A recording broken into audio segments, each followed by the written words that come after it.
Well, first of all, he's facing notorious John Molina Jr.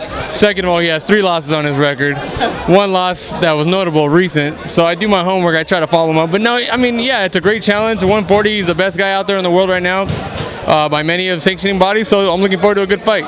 Yeah, you're absolutely right. He has 3 losses, and that last one was the notable one, the one, that everybody's expecting him to come back from and make a statement. So, like you just said, you're notorious in your own right, but haven't gotten quite the recognition that a fast rising star like a Matthysse has. So, what do you have to prove in there, and what do you have to do to prove it? It's my job to prove everyone wrong. There's a lot of naysayers, and rightfully so, in the fact that Matthysse has been in the limelight a lot longer than I have. Big puncher, I'm coming up in weight. He's been the man there longer. So I just got to go out there and do what I do best and showcase my ability and my power. And, both of us have similar styles in the fact that we're not the most technically sound guys, but we hit like a ton of bricks. So it's going to be very interesting. When you talk about styles, obviously you've done your homework. Do you look at those losses and look for opportunities that your style can counter and make you successful? Can you give me any pointers as to what you're looking at? I mean, there's a yes and no, because you won't know until you get in the ring with someone like Lucas Matthysse. I mean, you can watch a Danny Garcia fight, you can watch a Devon Alexander fight, you can watch a Zab Judah fight, but I'm not Zab Judah, I'm not Devon Alexander, and I'm not Danny Garcia. So I possess my own ability, my own powers, my own strengths. Those guys possessed their own abilities, their own powers, their own strength, and it showed for a victory for them.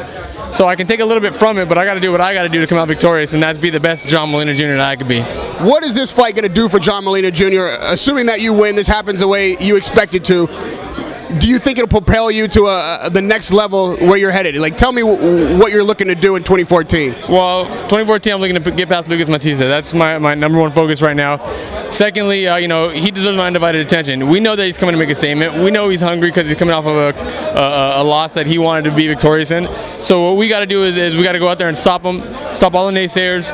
We got to stop him in his tracks and capitalize. I like the fact that he hasn't been in the ring in 7 months. I like the fact that I'm the physically bigger guy in there, stature-wise, 5'10.5" versus 5'6.5". I like the fact that he's coming off of a loss. I like all the advantages that I have going into this fight. A lot of people think it's a lopsided, given the fact that he's been at 140 for a lot longer and he's a power puncher. Yes, those are all things that he is. He's a power puncher. He's a notorious fighter at 140, but we're prepared well to capitalize on everything that we do well.